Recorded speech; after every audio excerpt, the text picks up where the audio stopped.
What's good, everybody? Yes, I know Wimbledon is happening right now, but golf is still going on, man. Another playoff at the John Deere Classic, man. That's three playoff outings in the last four golf tournaments, man. You got the Rocket Classic, the John Deere, and the RBC Canadian. Obviously, JJ Spahn won in amazing fashion at the U.S. Open.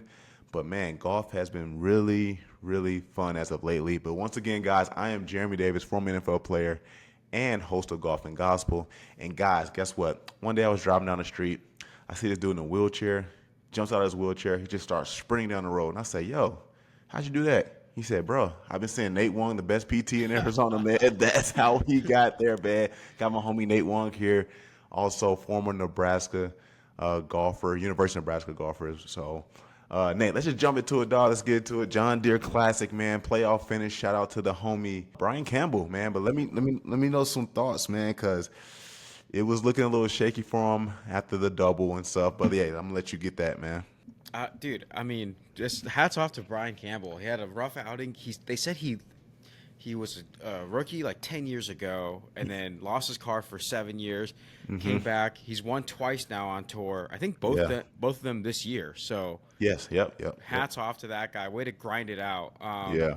But I mean, luckily for him, he didn't have to work that hard in the playoff. But to get to the playoff, was kind of a journey. Like I feel like today he was I think minus 19 at one point. Yeah. And they kept saying the winner was going to win. You know what's funny? I don't remember. I don't know who said it. They kept saying either winner's going to be 19 under or 18 under is going to force a playoff, and they hit it on the head. Yeah. Oh wow, I didn't catch that, but Yeah. They said that, the announcers. yeah, he had a really good front nine. But I can't believe how short he hit it on the playoff. I was like, yo, Yeah. what's going on here? Yeah, But well, this is the thing. They said he is the shortest hitter on tour. He averages 276.1 driving oh distance. my gosh, does he Yeah. really, dude? Yeah. He's one, but he's super accurate and precise with his irons and stuff. So if you could play strategic golf, kind of like what I said about Putnam last week, Putnam hasn't been a big hitter this year, Yeah. but he's been very strategic with his irons. Brian Campbell, shows that to be true. So I know obviously distance is important, but it's like one of those things when people say, man, like, if you outdrive me by 50, 60 yards, man, who cares what happened with the drive? If I'm getting on the green, I'm one putt for birdie. No matter how we get there, as long as we get there, like that's what's most important. Yeah. Obviously, again, I would love to drive the ball, 315 consistently, but Yeah. 276, two-time winner, man, he's showing that, distance isn't everything. Yeah, and he's very accurate off the tee. You know what's crazy? I feel like no, I mean the announcers took forever to talk about this, but it was like they were just sitting in the pro shop. Him and Emilio were just Yeah, sitting in yeah, the yeah, pro yeah, yeah. shop, and I'm That's like, weird. dude, every other time where I was about to go to playoff, there's somebody on the range, you know. But these Warming two up. guys were just sitting there like watching Lipsky trying to Yeah. finish, and then they're like, oh, okay, well, let's just go to AT&T now. Yeah. So, but it worked. And Well, he striped it right down the middle right after he did. he was cold, you know. Yeah. What the thing that didn't make sense too, because the announcers kept saying like, I don't know why they're waiting for Lipsky. Like, you still have a playoff regardless. It's either going to be a Yeah. three-man playoff or a two-man playoff. So what are y'all doing sitting there? Yeah, they're both just sitting in the club. But what Yeah. were your thoughts on the Yeah. John Yeah. Deere? Yeah. So overall, man, again, shout out to Brian Campbell, man. Did really well. Hole 15 did scare me. He had the double bogey set, put him, I think, either one or Yeah, two shots right. back, man.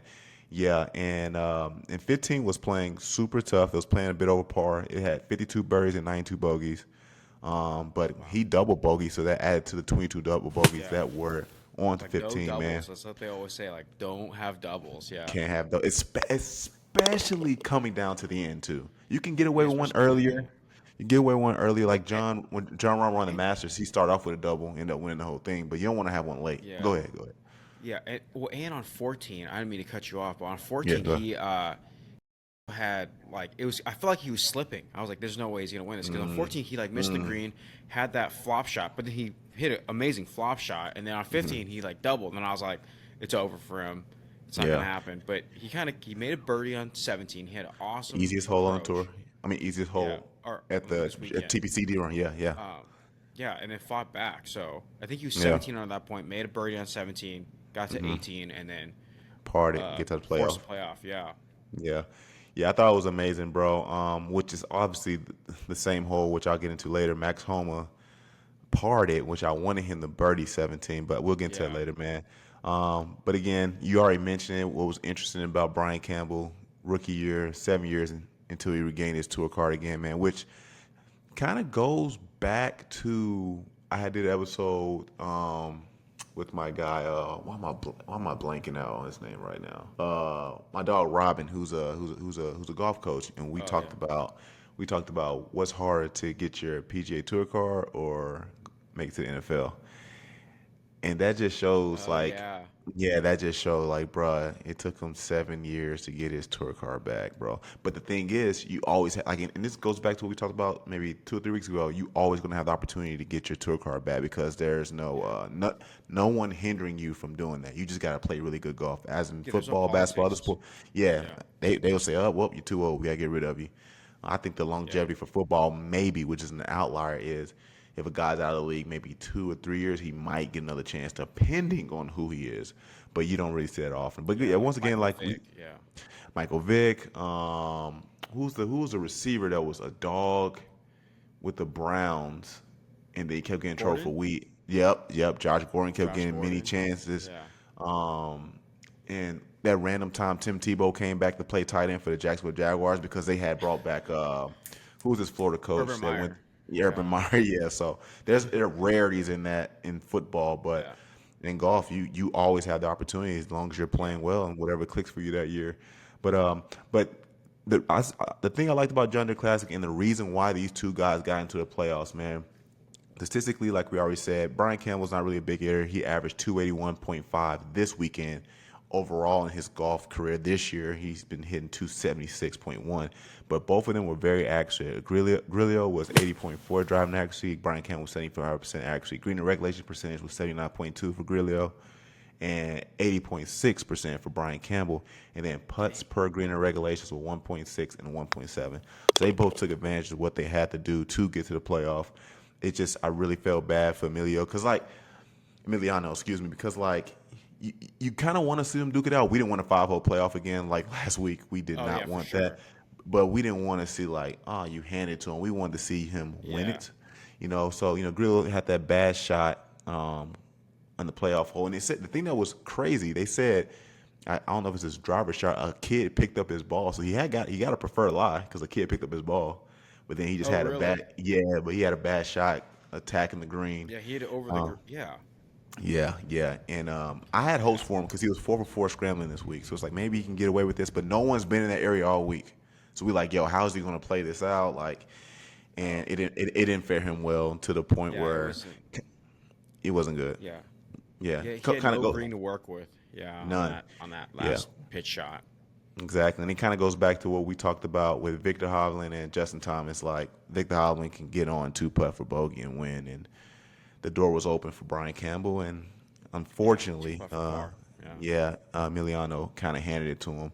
But again, man, shout out to Brian Campbell. He becomes the first multiple-time winner this year, along with Rory, Scotty, Sepp Straka, Ryan Fox. It's funny saying Ryan Fox, but Ryan Fox, he's on there, and also Ben Ben Griffin. Griffin. Ben Griffin, man. Yeah. Oh, also this played a part too. So I believe all the par threes except hole 3, which is a par 3, all of them played over par. So irons was super important. So when you see how high that green and reg percentages were Oh yeah. with Yeah. par threes, that also makes Eighty sense, man. percent. Yeah. Yeah, so it was super tough. But man, let's talk about Max Homa, bro. I would love to hear your thoughts on Dude. Max. He's my favorite golfer, but we were talking about Max Homa this weekend. Dude, I was so hyped for him to come back, and Yeah. dude, he played well. Like the thing is, I texted you this too. I was like, the problem with Max like this year is that he's had good rounds, but he hasn't strung together like a series of good rounds, and he finally did this weekend. Like he Yeah. finally put together 4 very solid rounds. Mm-hmm. So hopefully it's on the up and up. Things look good. Like his drivers look good. His putting, I feel like was probably could have been better, especially today.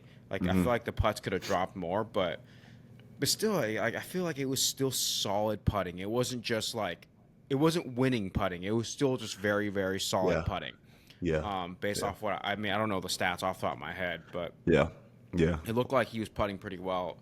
But yeah, man, hopefully this is up and up, and I feel like we were a little bit concerned about how a season's going to be. He was concerned about it too. He was just like, man, I just got to take the good where it comes. Like when someone asks me for an autograph, that's that's like what I got to like take away from this season instead of like things on the golf course. But Yeah. finally there's a good weekend that can kind of maybe more or less encourage him as they go across the pond to the Yeah, Genesis yeah, yeah, Open and the yeah, Open.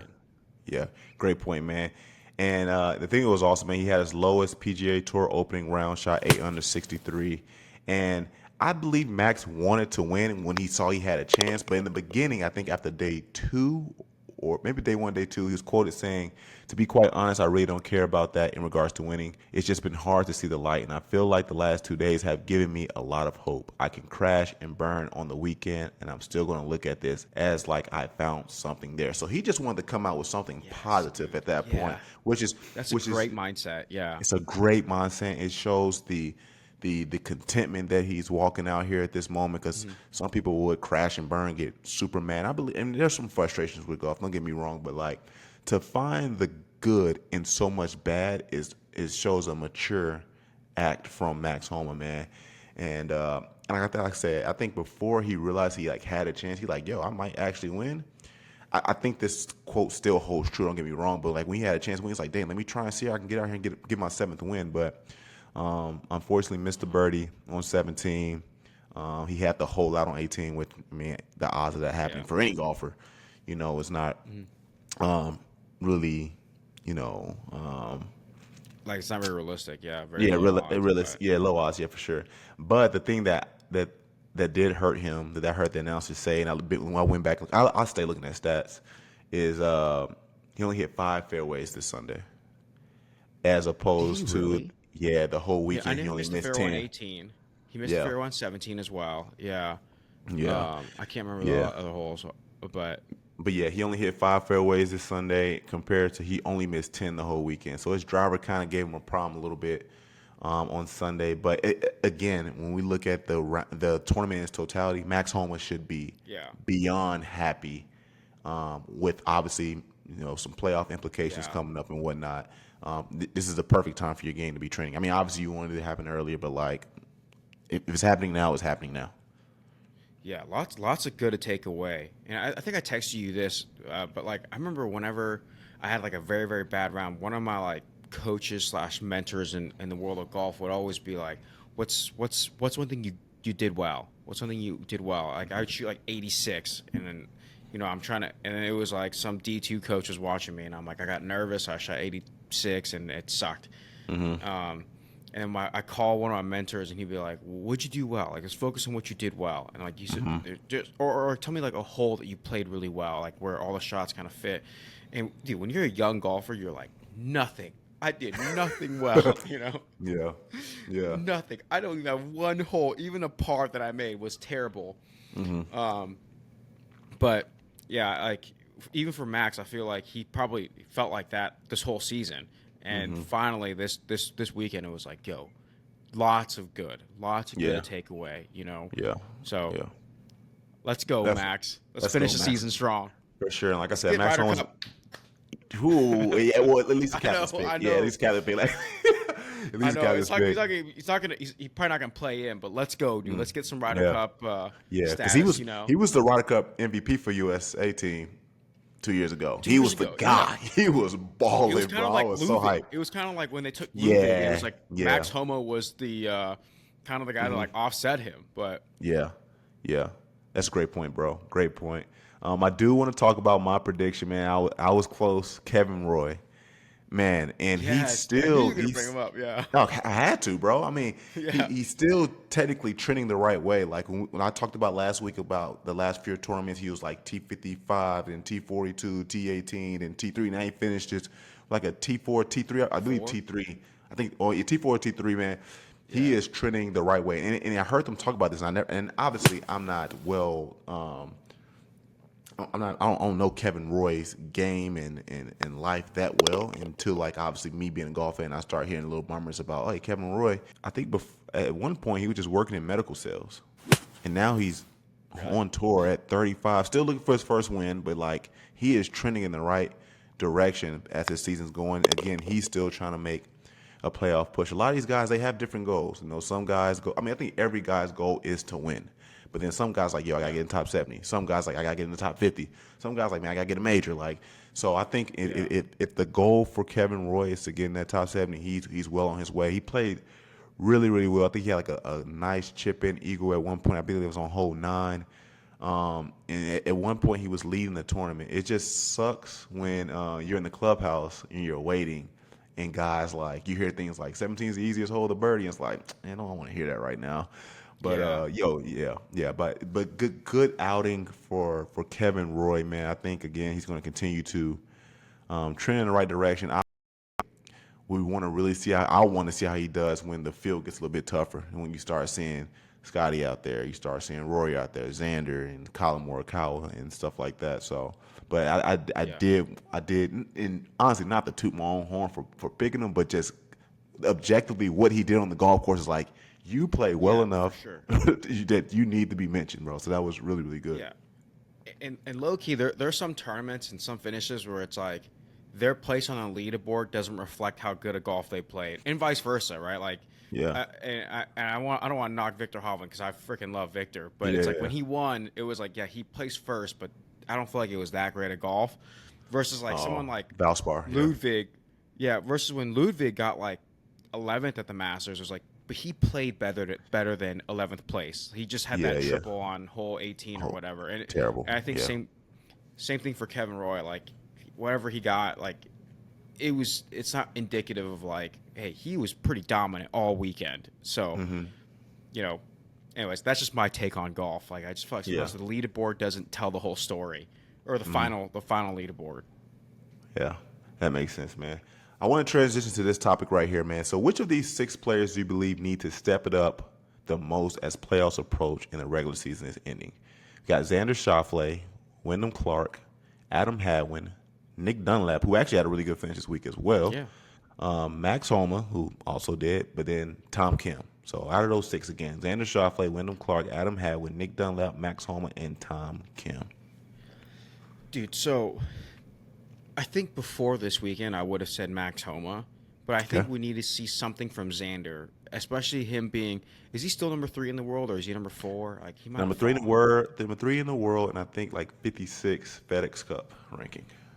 Dude, like that. See how can you have that mismatch? You know? Yeah. Like how can you have that mismatch? So right. So, no offense, but for sure. So I think with Max having this great of a weekend, there's a lot of encouragement. There's probably a lot more good coming his way, but we need to see something like this from Xander. Like we need a top. I mean, he's had a top 10 finish this year, but we just need like a more dominant performance. He's only had one top 10 finish. Yeah.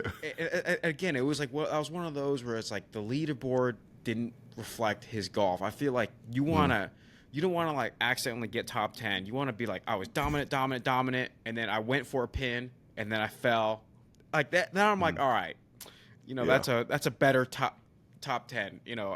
Respect. I honestly wonder what people are think about my take about this. Like, are people like a top 10 is a top 10, or are they like, yo, Nate has a point. Like, the finish doesn't necessarily reflect the golf that you play.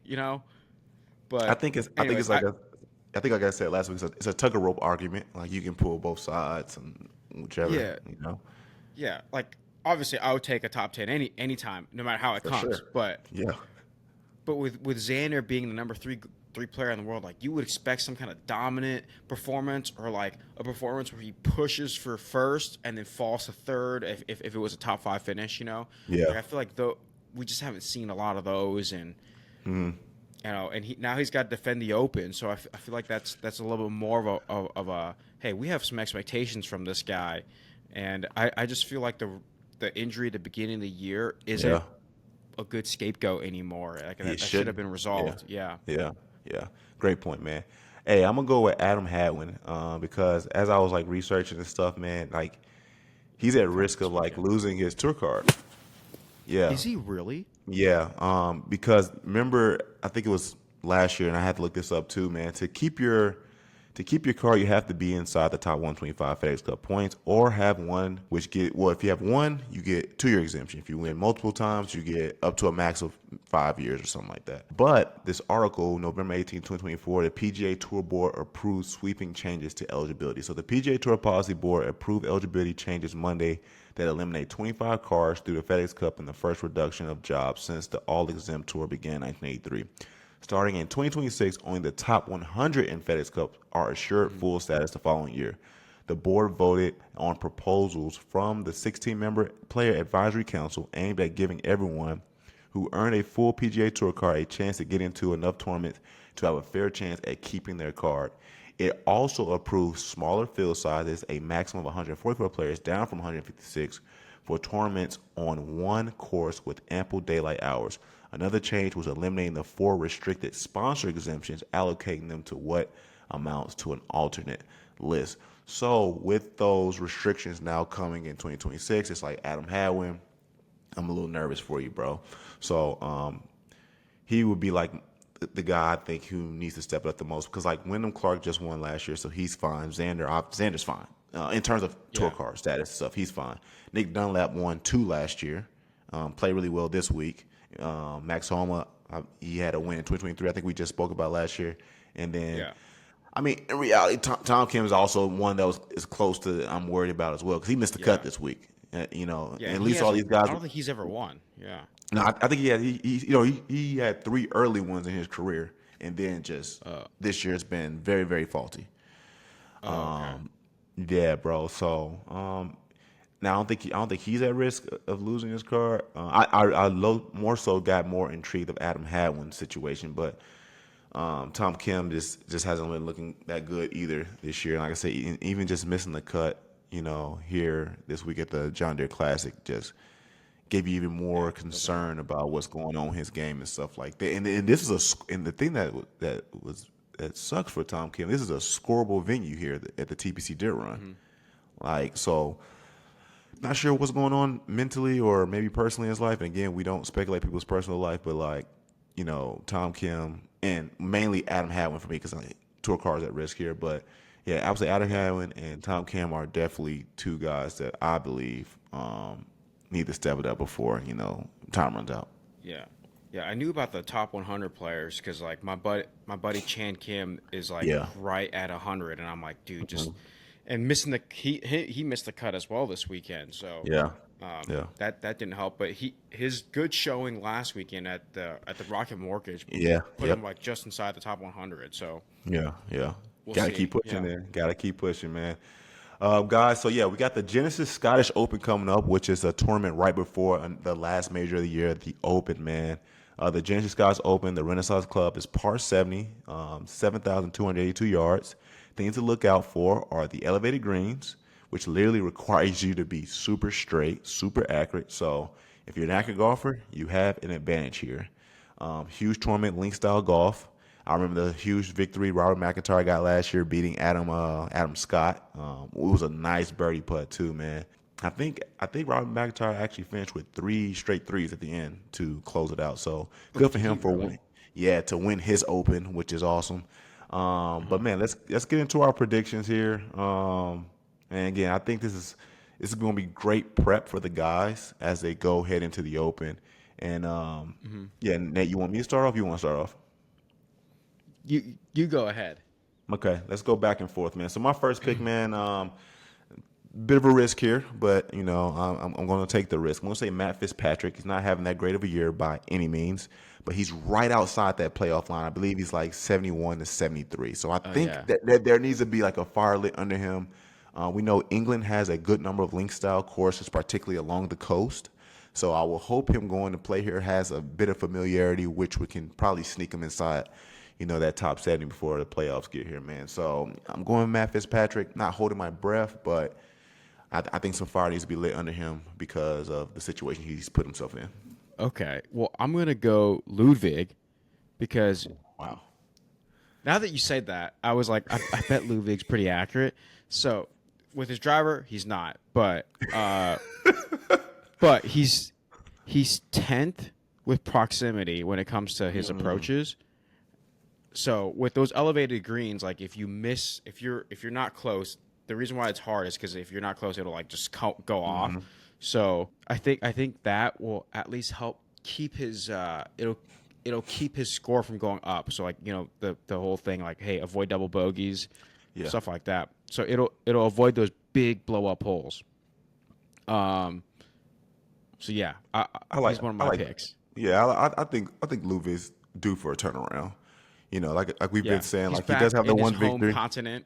Yeah. Yeah, yeah. He has the one victory this year, but outside of that, when he does make cuts, not really impressive cuts. But I think he's due for a turnaround. Second person I'm gonna pick, I just mentioned him, man, Adam Scott. Older guy, 44 years Really? old. Yeah. Yeah, lost in the clutch. But like I said last year to Robin McIntyre, JJ Spawn actually credited him for the answer to refining his swing at the U.S. Open. He says, well, I believe he tweeted way before he won the U.S. Open, but he said new swing thought is Adam Scott. So I'm hoping Adam Scott just kind of comes back and has a bit of vengeance in him you know, to get a victory here at the Scottish Open after losing to Robin McIntyre on that clutch birdie at the end. Okay. All right. I got a good one. Okay. Tommy Fleetwood. Let's go. Oh man, oh man. I don't know if it's too So soon to pick him. no. So this is my defense, and this is probably a Okay, stupid reason. It's because he wins on the DP World Tour, so and that's a good this reason. is this is That's a in good reason. Europe. This is a good reason. Yeah. So this is in Europe. So Mm. you know, and again, like so it's a short course. So I think driving distance, and he is 33rd in accuracy. So that's not terrible at all. Yeah. Um, so I think with his distance, his accuracy, and he was kind of hot before Sunday at what Yeah. was that tournament? The I don't even remember what the the tournament was called. the Travelers The signature event. Heartbreak. Yeah, signature Oh event. yeah, it was a Yeah. signature. That's right. Yeah. So yeah, the I think him being there's still lots of good that he can take away from that. Again, like Just like we said about Max Homa. Yeah, for yeah, sure. Yeah, what did you do well? So dude, I mean, this is kind of a little bit of a fandom pick too. Just for sure. I mean, how I cool think would you it be? could. Just like there's videos of him crying, and then the next Yeah, 2 weeks later or 3 weeks later, it's yeah, like him yeah. celebrating. But Victory. sorry, what were you I gonna think. say? No, I think you make a great point by saying DP Tour he wins quite a bit, which is indeed Yeah, true. I think that's valid. I think it's valid. I don't know if it's just something about like this is a PGA tournament versus a DP tournament that psychologically gets him, which I don't want to believe it does, but you know, if he can yeah, go it's into still that, hard. Yeah, it's still harsh. Yeah, regardless. Yeah, if he can yeah, go in with that mindset, maybe like, oh, I'm acting like this is DP tour. Maybe he gets a victory. And also, I think I can see the graphic in my head too. Like, man, 3 weeks ago, Tommy Fleetwood head down crying. This week, PGA Tour winning for the first time. So, yes, dude, let's yeah, go. that would be awesome, man. I would say my third pick is we just spoke about him too. He needs to step it up. He is the world number 3, Xander Schauffele. He doesn't look the same as last year. Obviously, last episode I listed off his how his statistically his stats have like just kind of dropped dramatically in a bit. But he has one top 10 this year. I think the 2 weeks off maybe gave him an opportunity to recoup, get his mind right. He played incredible at the Open last year, and with it being 1 week before defending his title, I think he's going to have to show his dominance on a link style course. Obviously, we're not familiar with link style course as much as in America, but again, this is just my kind of like same thing I have with Matt Fitzpatrick. Like there's just a fire lit under him. Like, you know what? I'm going to show you why I'm a number 3 golfer and actually Yeah, put like my play behind it, man. And I'm saying this more because I like Xander Schauffele. I want to see Xander do oh well. yeah, Again, like I see PJ be competitive again. I'm tired of it always being Scotty. But to Scotty's credit, he's earning it, and he has every right to be that guy. But I want someone to scare him because last year it wasn't always Scotty. It was like, yo, is it Scotty or is it Xander? But this year yeah, it's always been Scotty. But I want to see Xander kind of like say, you know what? Let me refine myself to what I was doing last year. And obviously, he won the PGA Championship last year, but the Open he had win was incredible. So I think this is a good preparation for him to get ready to finish Open, and why not establish some dominance here at the Genesis Scottish Open? All right, so my next pick, probably an obvious pick for me, but it's gonna be week 4 picking Victor Hovland until he wins. Let's go. But I will say this at at uh, at the U.S. Open, kind of a Oh yeah, link style course, so it's similar. Had a to a great degree. performance. Yeah. Irons were really solid. His irons were Mhm. really solid all week. The putter was hit or miss. It was like on the front nine of Saturday, it was great, but then Mhm.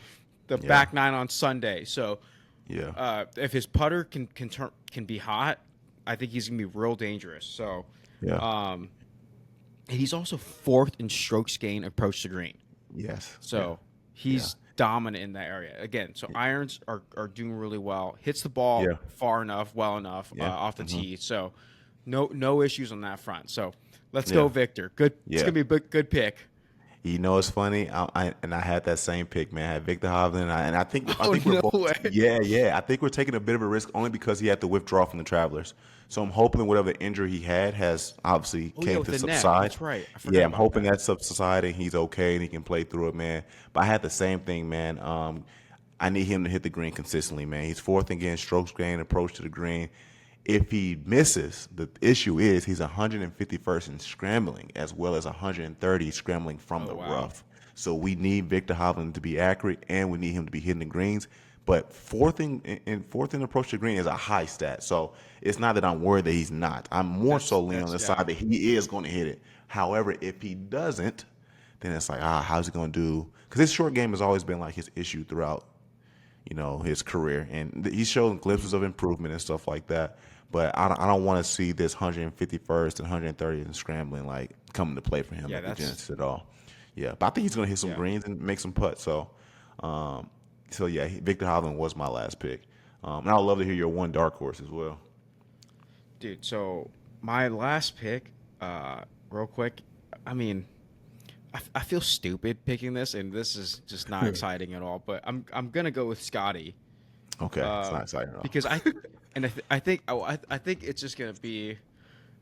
He's one of those guys that doesn't have to play his best to win, And Yeah, I think one guy I think Alex Ayler ran the numbers. And it was like how well do people play above their like average when they win, and it's like 10 strokes above their average. I don't think Scotty has to play 10 strokes above his average, and I he think doesn't. He doesn't. especially when he does like a tune-up tournament, he'll just kind of go out there and be like, whatever, and then he'll Yeah, start balling. yeah, So yeah, yeah, that's a boring yeah. pick. So let's see dark horses here. Jonathan Vegas. Okay, that's a fair dark horse. He's sneaky. Sometimes you be like, where'd you just come from? He Yeah, plays like that all the time. yeah. Well, okay.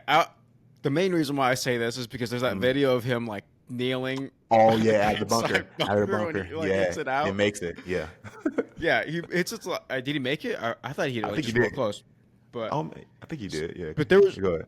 but that with that on that token, he played really well in the first 2 days of the U.S. Open. So, and it might be a link style course kind of thing. I don't know what his stats are that like made him play well. Like, and For sure. I also think like there's stuff beyond stats that you can't. That's why Sure. predicting golf is so hard because you can look Yeah. at all the stats you want, and someone plays out of their minds and they're I- first in strokes gained that day, and that's how they Yeah, win. yeah, yeah. But Great point. but yeah. So Yeah. let's go, Jonathan Jonathan Vegas. Vegas. Let's get it. I would say my dark horse, man, is Aaron Rye, bro. Number one ranked in driving actually on tour.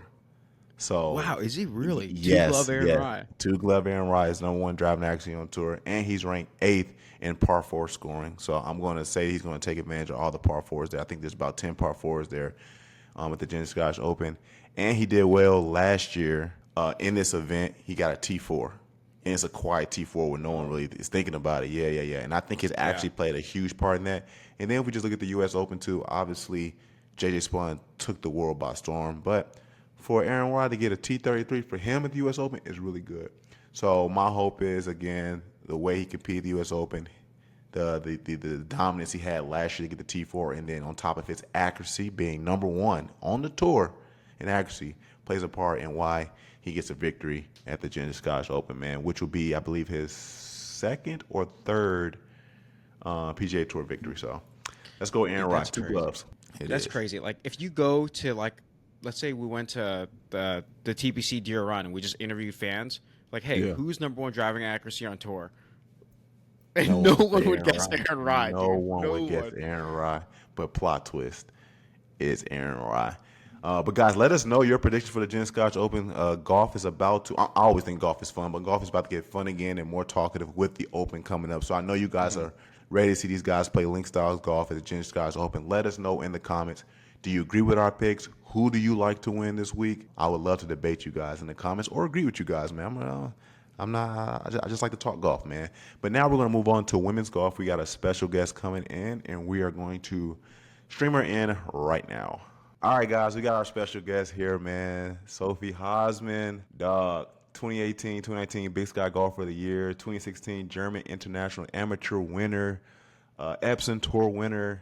We just want to say thank you for coming on, taking time before you head out to Hartford. Yeah, so super grateful. Where do you typically stay at in the States, or are you like full time in America, or do you go back to Germany in your off season? Well, that's a great question. Yeah. So I used to live in Orlando for the last 4 years, but I did move out there after our lease was up end of February because then I felt like since then we pretty much play. And end of last season there was a thing where I'm like, hey, I need a change. So I might go back to Orlando. I don't know yet. I put everything in the storage and Okay. just travel in the off weeks where I feel like it's a good spot to be. So yeah. But I That's am in awesome. the US most of the time. So yeah. Okay, Um, yeah, yeah. I Yes. know. I just know for like, I mean, Epson Tour is not a mini tour, but it is a mini tour. But it's like I just know the difficulties of like finding like stability and Hmm. a home base and whatnot. It can get pretty frustrating, pretty difficult. But you guys are out here chasing your goals and stuff like that. And again, I want all you guys to reach those goals, man. So very interesting to hear that. But I do want to get straight into the Epson Tour, man. So there's a lot of talent on the Epson Tour. Obviously, I got the homie Nicola Rupp, Haley Cooper, Maddie McCary, Riley Rennell, Savannah Carlson, man. I want to know, how's the Epson Tour preparing you ladies to get to the LPGA? I mean, yeah, I haven't been on LPGA yet, so I can't really speak from the perspective of like, hey, once I got there. But I mean, I have friends out there. I talk to them, and I feel like even the US Open a couple of weeks ago was a great example of yeah. like, okay, where's your game, And Yeah. so I think, plus feel like on Epson you really kind of have to go low. So most of the weeks at least, it's like, and I feel like even that part really teaches you, like besides all the traveling, getting to know tour life, getting to know yourself. I feel like this, like from a real game standpoint, I feel like this is a skill you really have to figure out here because it's like week in, week out, it's the field or the leaderboard looks different, So I feel like you can't really sleep for a week and say like, oh, well, we'll work somehow. So you really have to bring your A game and to travel for 4 weeks and figure that out, I feel like can be a great skill and asset moving to the next level. I think that's So a great point too. Well, I would say I just know the last 10 out of the 11 tournaments have all finished with double-digit under finishes. So that just shows the talent dang. that's on the Epson Tour. Yeah, yeah, yeah. But go ahead, Nate. Go ahead. I was gonna say, like, do you feel like it's like a skill to like learn how to score, whereas like maybe in college you didn't have to like go low, low, but like on the Epson tour and like the Corn Ferry, these guys are shooting crazy, stupid numbers. Like, do you think that's like a switch you can learn to flip and stuff? Yeah, I think it definitely is a mindset thing you can learn, or improve. And you can call it maybe a certain fearless golf, but also like when your game or swing doesn't feel great to get the ball in the hole. Basically that's what it's Oh about, yeah. right? And to figure out, okay, how can I play this golf course, or how can I use my skill set I bring today to my most advantage to still shoot a low score. So I definitely believe that there's something to it. Because then some courses come around where power might be your friend, So I feel like even there, Mhm. it's like, okay, maybe take a gear off, but also knowing when to turn this one on is, yeah, in my mind it is, Yeah. yeah. I've never been able to turn it on, so I'm still trying to figure that out.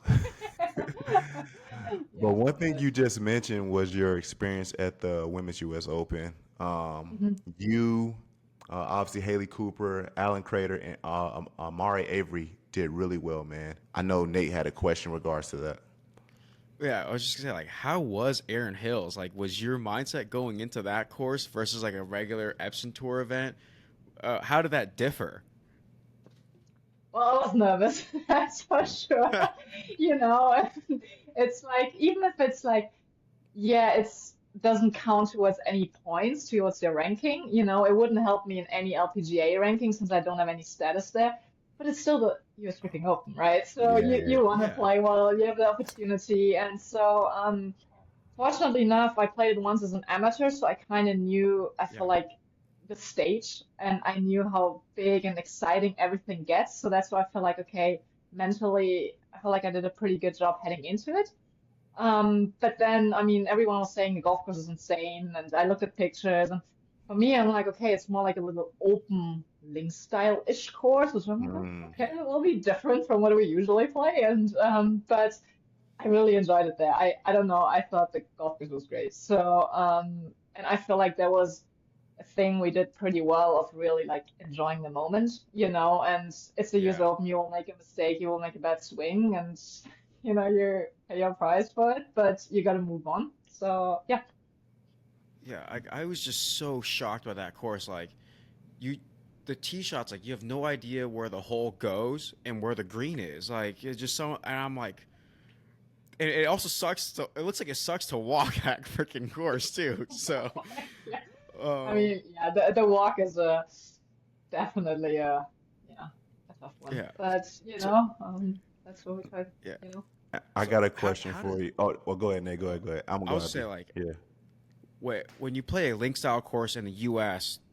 Versus Mhm. like a link style course in Europe, like does that is this similar? Like if you're good at a link style course in Europe, will it transfer over to the U.S. well, or do you think they're two different courses because they're in different continents?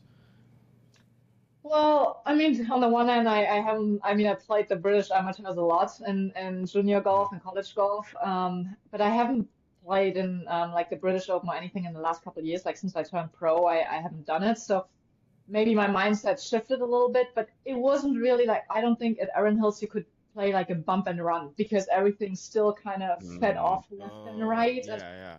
end of the day, I felt like the weather was pretty good. So like, yeah, you definitely had some wind, and if the wind picks up, it gets. But I still think it was like you still here and there had to come in kind of high and couldn't like really putt it from 80 yards out. So yeah, I would say it was still a little different, but definitely tendencies of it. Yeah. Oh, okay. I think it's great though. I mean, finishing T45, I believe, which is good. I think Yeah. the Epson Tour, the four girls I just named, just showed that they can compete with the LPGA players, man, Mhm. which is amazing. I want to know how Bruce Quickle did on the bag. That's my question. Well, he made it through the whole week. I think that's a Yeah, win, right? yeah. It's No, great. First he week did of it. great. Yeah. I always say, No, oh, go ahead, answer that question. Answer that question. no, I think he did great. I mean, when I asked him, I feel like he really did get excited, and that was something I was looking for Caddie heading into the week, and I think, I mean, that's why I still, you know, kind of have it in love him for it because he can just, you know, he has this easy, calm demeanor, Hmm. pretty He positive does. outlook, He and is. I think the biggest advantage also on his side was like he saw me the 8 rounds in Epson competition golf before, so I think that really helped. Mm. Um, he did great. Like it Yeah, was really he was on point with things, but also you know calmed down when things needed to get a little um you know calmed down. yeah, So no, it was yeah. I know it was super fun. Yeah, Yeah, I enjoyed it because, like I said, I had caddy for Nicole Rupp at the TPC hmm event, and I had so much fun, man. I really, Nicole was so close, man. I know she's still working on some things with her game, but I enjoyed it. Like just simply make sure I had the clubs prepared. She didn't ask me to do anything in terms of like number wise, except she had me do a lot of math because she does everything. Do you hmm do Oh, everything she's in meters? You do everything in no, I meters? do yards. I do yards. Okay, I so switched she to Oh does English. yeah. she Yeah. yeah, Nicole does everything in meters. She's from Denmark. She does everything in meters, and then I have to she converts it. Then she looks at the green sheet and she goes like, okay, what's 32 plus 16 or something like that. And then I'll give her her clubs, and then sometimes I have to play my memory into. She'd be like, hey, what was the club I hit on this hole? And I was like, oh, you hit your gap wedge. She's like, oh, you think we should do that again? I was like, well, you hit it 6 feet from the pin, and you were with the wind. I think you should do it again here. hmm But Yeah. in terms of like reading greens, I didn't do anything with that. I just wanted to make sure I encouraged her. I kept her distracted from overthinking, And the thing that made me happy is her parents said, "This is the calmest I ever seen Nicole play," and I was like, "I'm happy to Oh, hear that, nice. man." There we Yeah, go. You did a great yeah, job. yeah. That's So cool. That's sweet. yeah, Nicole's the homie, man. But one question we have for you too, man. For people who don't know, like I said, I'm a huge supporter of women's golf, Epson Tour, LPGA, NSXT Tour, whatever it may be. What are the qualifications to getting on the Epson Tour, as well as what are the qualifications to making it on the LPGA? Well, it's kind of a qualifying process, and it starts in August on stage one, and pretty much everyone can apply. It's usually like 300 plus players.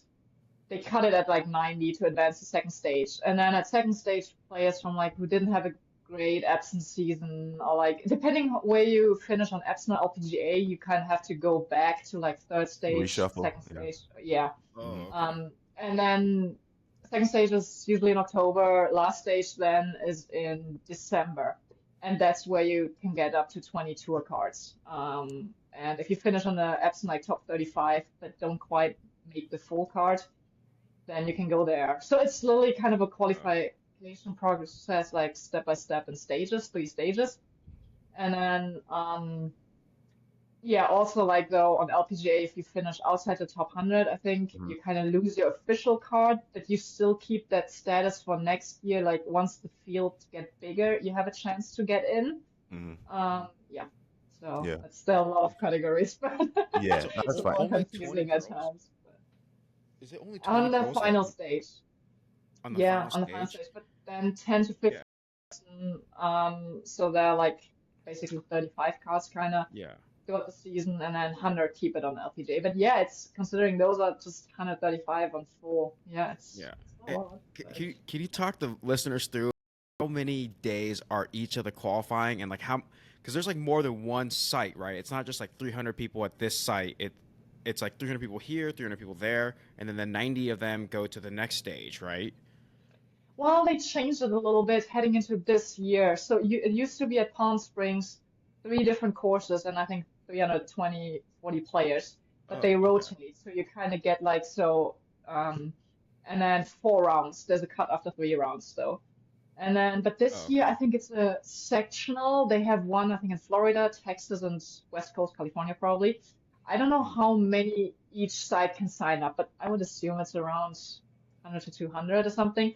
And then I Mhm. don't know where the cutoff line is, how many advance in each field, because you sign up for your favorite side you would like to play on, but Of then there's course. like a backup plan. So I don't know if they go by a Oh, strength of the field as well. I don't quite know how they estimate that part.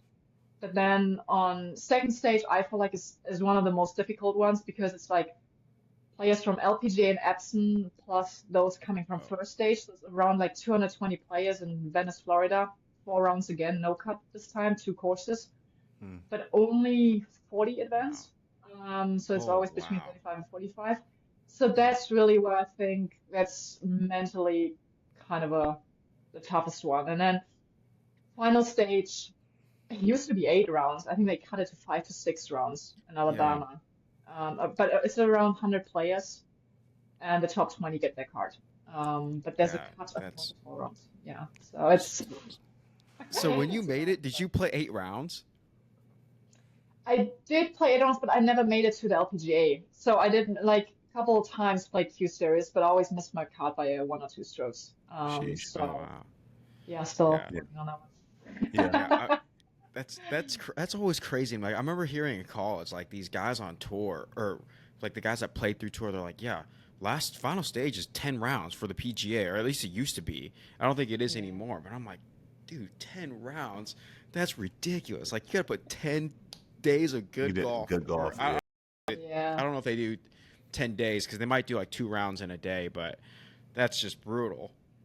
Yeah, there used to be, I think, when we had 8 rounds, because you change golf courses after 4 rounds. You drive somewhere else in Alabama. Oh, Play, that's where they have a cut though, after 4 rounds. Then you drive to the new course. oh, You do have, I think, 2 days off though, but you still want to play a practice round, right? So, yeah. but Yeah. yeah, it's a lot of golf in like 10 to 12 days. But yeah, Yeah, interesting. Yeah, thanks for explaining that. That's a lot of insight for I hope our it's us and our cool. listeners.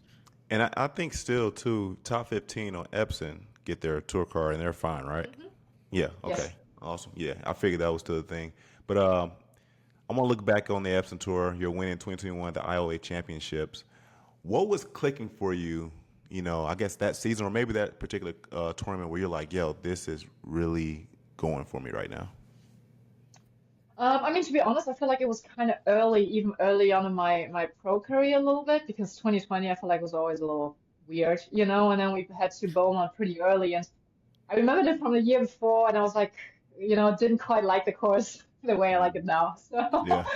um, but I was just the first round, I kind of started out pretty well, but I was pretty calm throughout the week. I think that was my biggest or best asset that week. Like, I mean, I played really consistent, but I noticed even the final round, it was super windy, and I didn't really look at the leaderboard. I knew my two girls I was playing with weren't quite in it anymore, but I thought somebody's up there, and I was like, Sophie, you just really have to play one shot at a time because you don't know. And then I looked at it on 18. But yeah, Yeah. so I felt like the calmness there and really staying in the moment was a big thing. Hmm.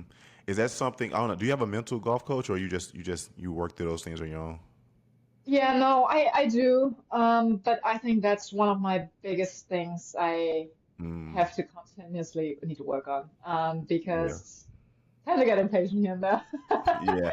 Yeah. Yeah, I get it. and I try get it. to perfect certain things. And I feel like this is, plus when I look at the better tournaments, other tournaments, I think there's a trend.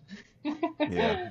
Yeah, I talk to my friends all the time in regards to like three main factors in winning golf. Obviously, your skill set, which you girls don't lose skill. I lose skill as I play, but obviously skill set, mental is super important, and then endurance because you're walking 3 or 4 days too. But I always say the mental one's probably one of the bigger Oh yeah. things like you want to make sure you keep intact because you can easily just kind of lose your mind or lose your calmness and stuff. I think I saw something about with Scotty Scheffler, how like a lot of times as he's walking, like he'll just like look at the birds or like look at the trees, just keep his mind off golf for a quick second.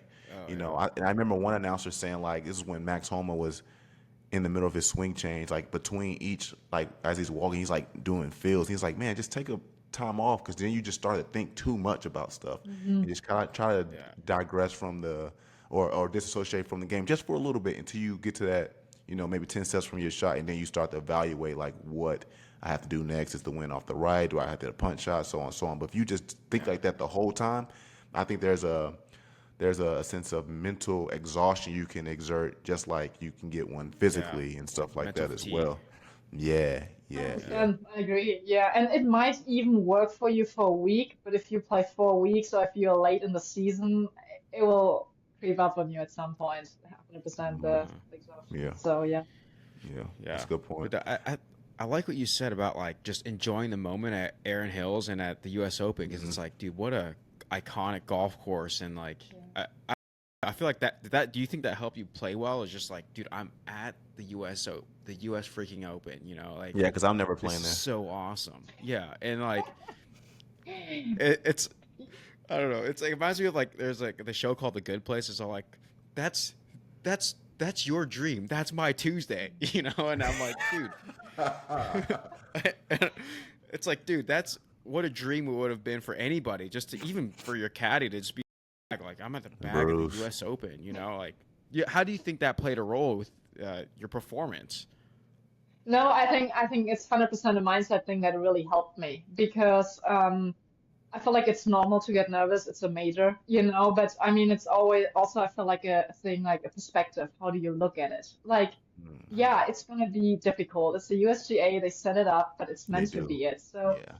Yeah, I that's think right. it's like, plus, just like what I said, like, you will make a mistake. Just, like, that's why I feel like course management with Bruce was really important to like be like on two. I feel like you only have a wedge in, but like, let's just hit the middle of the green every time, and we have like a 15 to 20 footer, and don't try to like Yeah, get get greedy or impatient. Like even, I mean, I made one high number on the moving day, and I was like, oh my goodness. But even like on the next tee, I'm like, okay, if you try to get it back, it's gonna backfire really quick. So you oh my, really yeah, just that's have to. and that's a And hard that's thing a, to, yeah.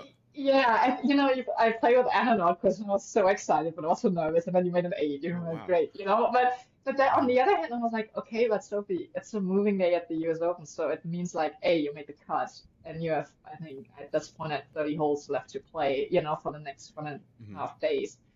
So I feel like um, that kind of mindset and allowing the nerves, but then just really trying to find the joy, like, yeah, the joy in it, and to For sure, embrace yeah. it. I think that was pretty big. And I mean, even like in the first tee shot, I remember I was like, okay, I'm nervous but excited. And my second shot off the fairway, it was a perfect lie, and I think it never left the ground. And I'm like, Oh kind of no. to Bruce, and I was like, I'm officially nervous. And he's like, okay, good thing you thought about it. Yeah. And he's like, that's fine, let's Yeah. sell it. So, Yeah. like, even those things, I think it's just, it's part of it, and I think you'll learn from it. So, yeah. Yeah. And Just man, like I you're said, gonna make mistakes. Yeah. yeah, and like I said, to your credit, man, even to fight through that and make the cut at such a difficult course, and like that's inspiring to me. Because again, like I get nervous just playing in my local amateur players tour event, and it's just here at Dove Valley, which is my home course, and I can't figure it out, man. So to see you pull off something, to for me to that magnitude to get a T45 is amazing to see. I do want to talk about how, like we said, the top 15 girls get their LPGA card going into next year. Currently, you're at 24, but we got eight.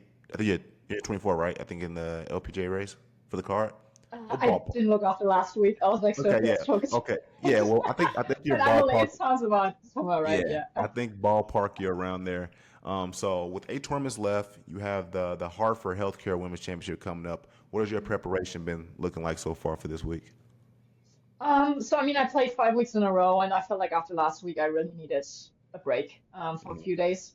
Mhm. So I took 3 days off, did some hiking and around Lake Michigan, and spent some time at the lake. So I stayed up in that area because Mhm. then flying to New York, I was like, just and actually, and then I got to practice and play Erin Hills again. So Nice. I spent a couple of practice. That's how my practice looked like. Yeah, and Yeah. Black Wolf Run. So really happy to do that. And but I think a big part was a little mindset refresh, almost reset button to just hit for a few days. Mhm. Because I think again it's about like how you look at it. Yeah, we are halfway done, just I think just over the half.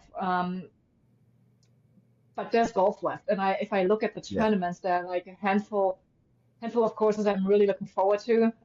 One of my two favorite events on tour still comes up. So I feel like that's just like if I look at it this way, my mom's going to come for 2 weeks, Bruce is going to be back. So, Nice. there are just good things to look forward to. I think if I can have this like the positive, optimistic outlook, I think it will be crucial for me. Mhm.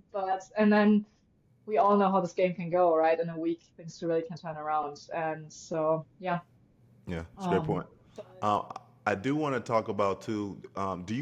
What are the qualifications to getting into the Epson Tour Championship at Indian Wells? I know if you win, you punch your ticket. Do you have to be at a specific rank to also get in there? I think points wise it's 108. Okay. So yeah, top 108. I get in. Okay. That's awesome, man. Nate, do you have anything else before we get into the Evian Championships? Oh no, I think this great answers to our questions. And thanks so much for coming on. I feel like just as a fan of golf, Hmm. it's so cool to have a player come on our show. Yeah, no, thank you for having me and for asking me. I mean, I had good things about you, so I was like, sure, Yeah. And good. like I said, It's a I little love new all for the me, one. so there might be some improvements to do, but Nah, man, Oh you're no, doing great. You're doing you're great. killing it. And like I said, I've never been in your position at all because I'm only 11-1 handicap, so I'm not that good. And I've lost to every single Epson Tour girl. I lost to Maddie. I've lost to Emma Talley when she was playing. I've lost to Amy Olsen. Luckily, I've done scrambles with Haley and Riley, but I'm pretty sure they would have beat me too. I lost to Jody. I lost to Jody Brothers when I was down there at Atlanta Beach Country oh, Club. he's a good Like player so, though. yeah, yeah. I haven't beat any women's golfer. Only person I beat, but it was because we played a scramble because she would have beat me straight up. I didn't beat Tracy Hansen, but we did a scramble with Tracy Hansen, me and my golf coach, and we only beat her by one stroke. So that just shows you how good these ladies are. For anybody who thinking like, yo, I can go out there and beat these girls. No, you can, or they're gonna give you a run for your money. So it's not easy at all. But yeah, like I said, we support women's golf here on Golf and Gospel Podcast, and it's time for another major for the LPGA. We got the Evian out in France, Evian Resort Golf Club, par 71, 6,504 yards. We're gonna go with the format and making our predictions. So who we think we're gonna win? We're gonna pick 3 predicting winners and 1 dark horse who you think may come out. And Nate, would you like to start us off with your first pick? Yeah, sure. Let's do it. I think I'm gonna go with. I don't want. Okay, so I feel like picking Gino is like picking Scotty this year.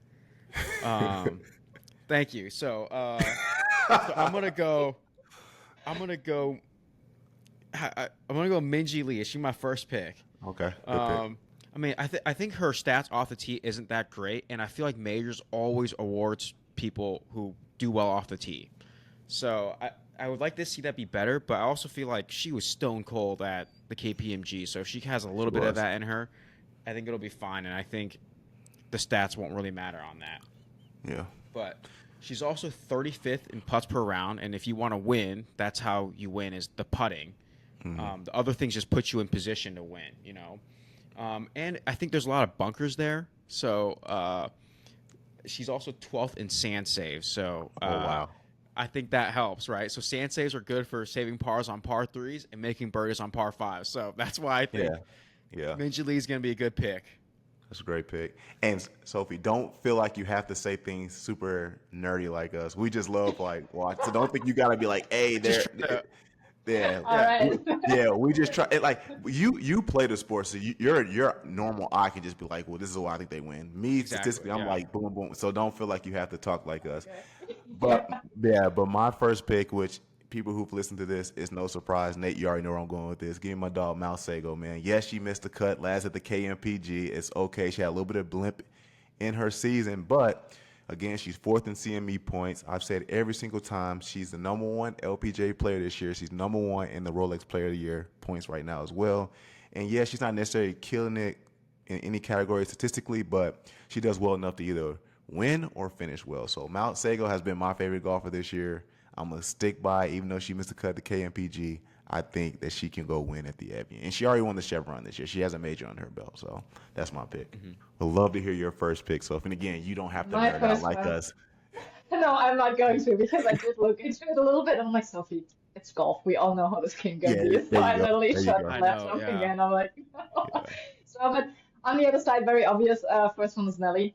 I think she's a little hungry for something to win this year. Plus, I felt like she doesn't need to be in the lead heading into the final round. I feel like she also knows how to hunt from from maybe a couple back, and so yeah, she's due for something.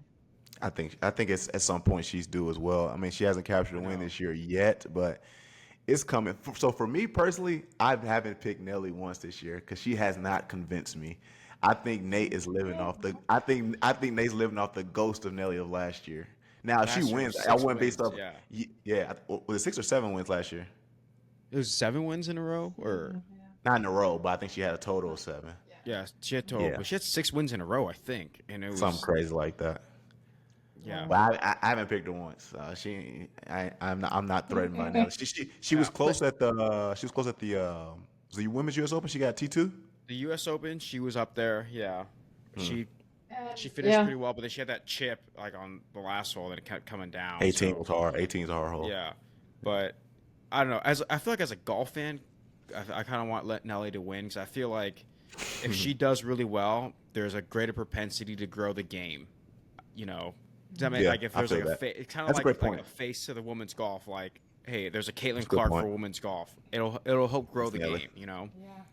And Nelly's only like 26, right? Yeah, I think she's definitely younger than I am, and it was funny to watch it at the Open because the girls were all asking for autographs, and I was like, "So are you gonna go out and watch them?" And they're like, "Yeah." I'm like, "Let me guess, you watch Nelly?" Yeah. Yeah. It so makes like sense. every second of that girl, it was really cute. So that's definitely a magnet, which is great. That's amazing. That's amazing. Yeah, Nate, I'd love to hear your second pick, bro. Yo, so pick number 2. I'm going to go with Rooney Yang. Okay. because again, putting wins championships. So and she's 15th for putts per green in regulation, and she's 9th in putts per round. So I think the putting is there. She also is 70. She has like a 73% driving accuracy. So like I think the driving can kind of put her in position to like hit decent approaches, and she's also 6th in sand saves. So that was a stat Yes, that I was man. looking at a lot That's because a fair stat. they put in bunkers like 10 years ago. So I was like, I'm gonna key in on that stat. Watch it do nothing for me though. I think that's a good evaluation, especially when you study the course. For me, I'm gonna go with Hey Run You. T5 last year at this event.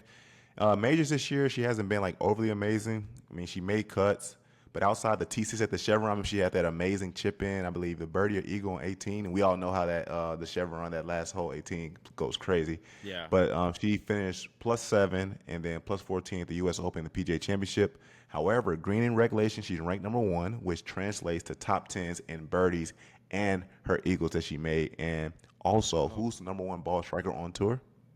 Hey Run You. So that's gonna be my second pick. Yes, she is, man. Yes, and I'm happy the LPGA kept featuring her this week. So I'm like, let me look into her right now. I might have to pick her, dog. Mine Second is one. at Yeah, this point it's Gino. I was like, okay, good you know, pick. you gotta go with Yeah. number that one, and I feel like she couldn't quite execute it yet, but maybe it's time. You just have to plug and hang around. I feel like so. I just wish she will do it this time. She's close, and she doesn't have a major win yet, Yeah. but she's very close to getting one. And she's number Yeah. 1 in CMM points, number 1 golfer on tour right now. Mhm, So exactly. Yeah. yeah, So absolutely, yeah. All right, and then the last one is Lydia Ko, because Hall of Famer.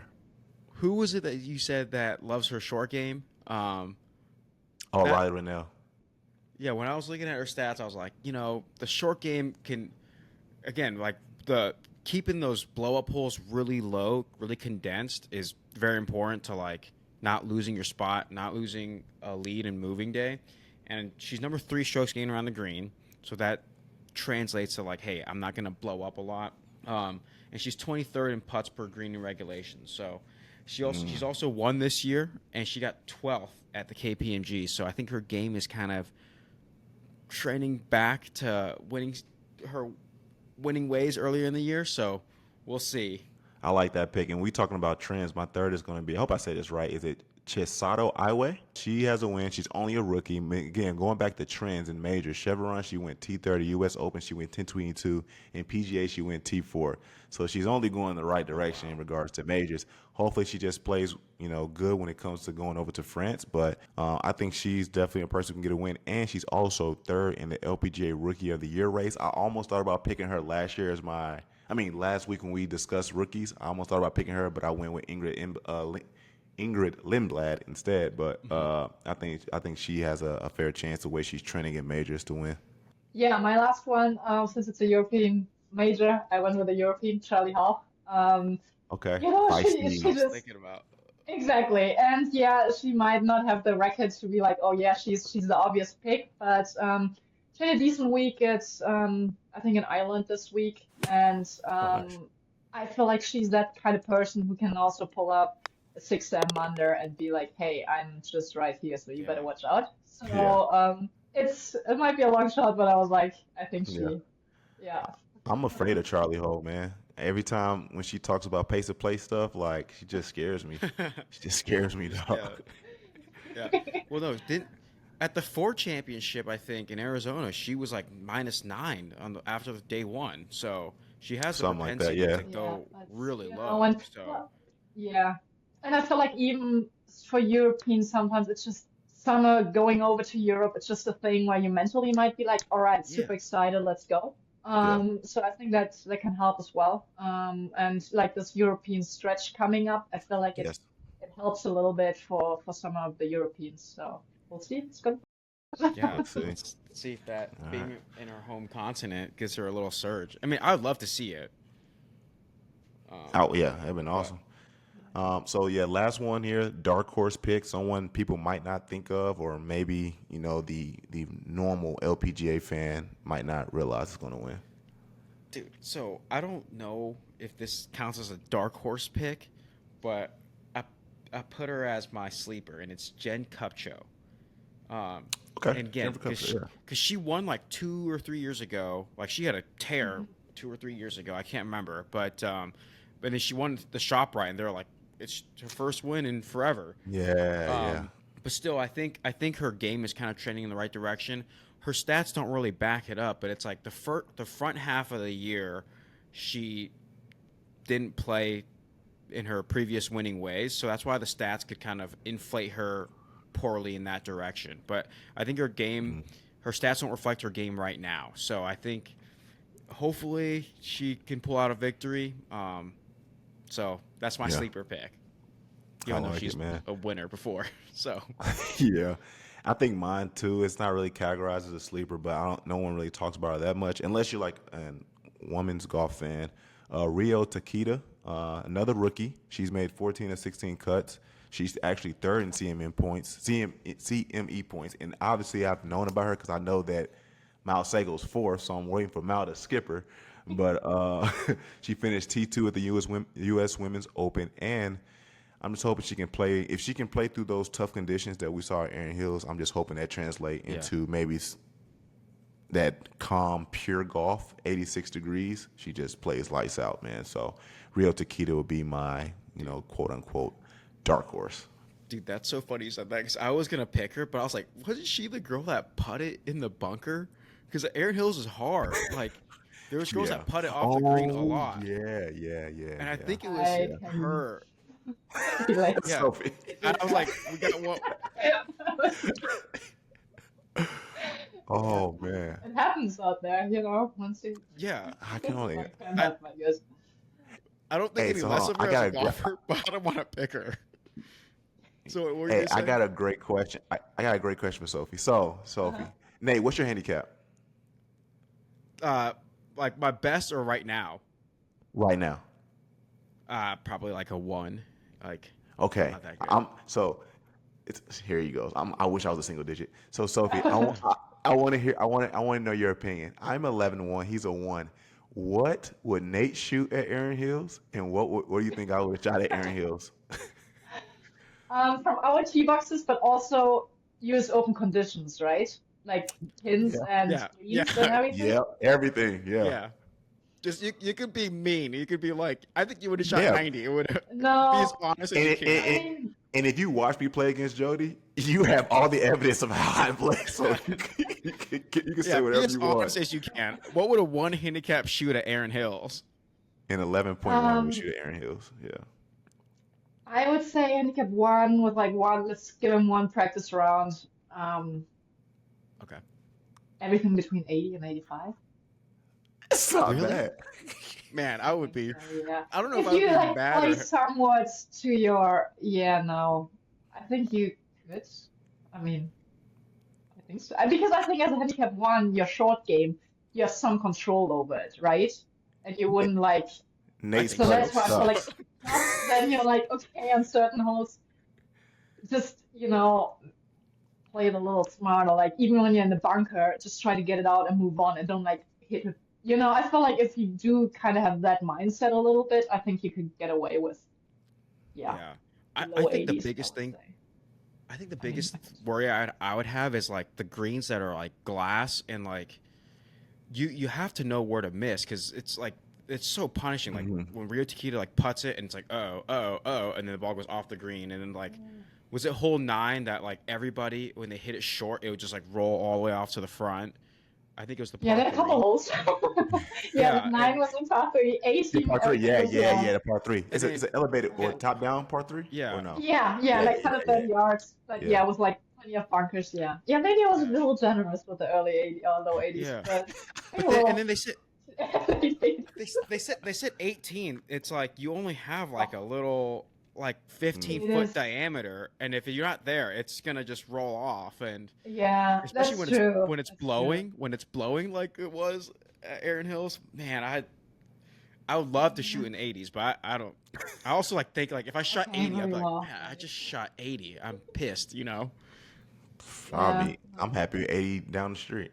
What do you think I would Yeah. have shot? I mean, I would say now that maybe your short game, maybe is that. good or not good? My short game is actually solid. My issue Oh, is it? is Okay. penalties off the tee.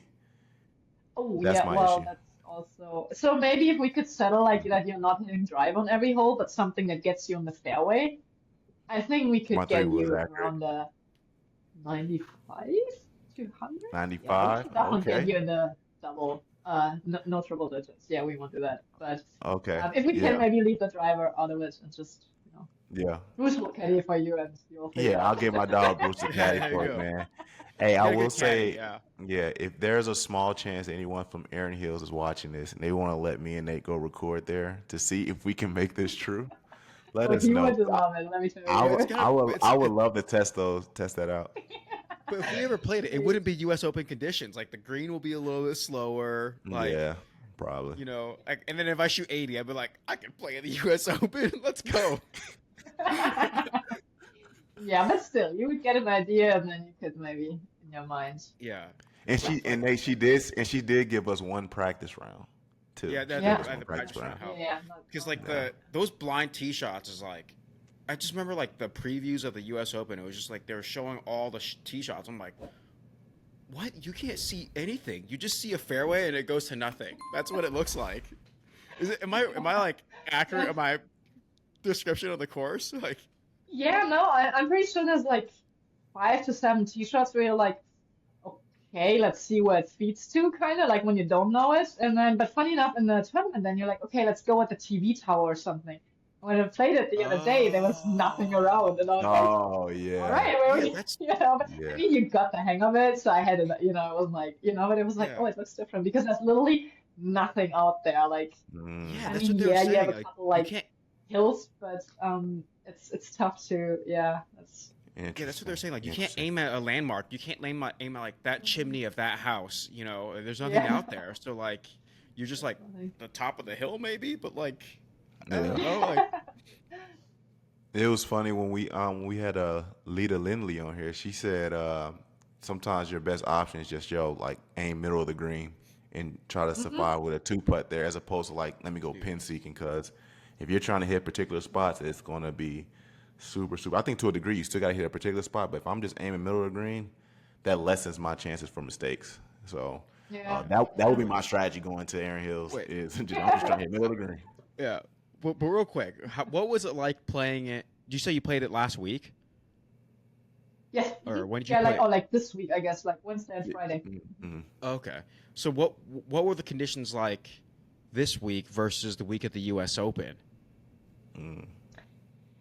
It was definitely like the greens because like on Friday I also played with some with 2 other people, and I was like, oh, this is gonna be interesting, But From the Epson greens or were a just some little. random people? No, just random people who Okay. signed up who come. Like there's actually this one guy who was like I think in his late 60s. He had a tea time. We teed off at like early 7:40 or something. He's like, yeah, I have a tea time later again, and then tomorrow morning again. I'm like, wow, you're really getting your rounds and walks in here right Right. now. Yeah. But it was a lot softer on the greens, and I felt like they were a tad slower. Like still a Yeah. great golf course to play, but just kind of from Slower. knowing what it was a month ago, I was like, okay, they definitely took some off. Which, Yeah. to be Because that. honest, I feel like I see though, because otherwise, to be honest, for some people, I don't think it would be fun. Especially, I mean, even this one Yeah. guy who was like a little chipping around, and I'm like, yeah, that 4 weeks ago, you would have, chipped 4 more times, Yeah. So, Well. yeah, but practice facilities were still great. So it's not like they don't maintain them For sure. any Of different. course. The rough was kind of run down, stepped down still. And I talked to Yeah. I think it was the GM or something, and he's like, yeah, it's like from all the tens and like walking people, Oh, the I rough is see. a little more run down than they Yeah. used to have it. But yeah. Yeah. Well, I Um, could see it for like pace of play. It's like if you have these guys just putting back and forth on the green because it's so fast and it just keeps going, like, okay, we got to get the next tee time going. So, yeah, like I yeah. obviously Um, what, but it's like also like there's LPG like the best golfers, women's golfers in the world are chipping it over the green, running over, chipping it. It's like, dude, if we I have a can bunch only of imagine what hacks I out would there, do. they're gonna never finish Yeah. the round. So, Man, so yeah, it wouldn't be it for sure wouldn't be fun. So, I'm gonna um, go double par and yeah, just pick up my ball. yeah, exactly.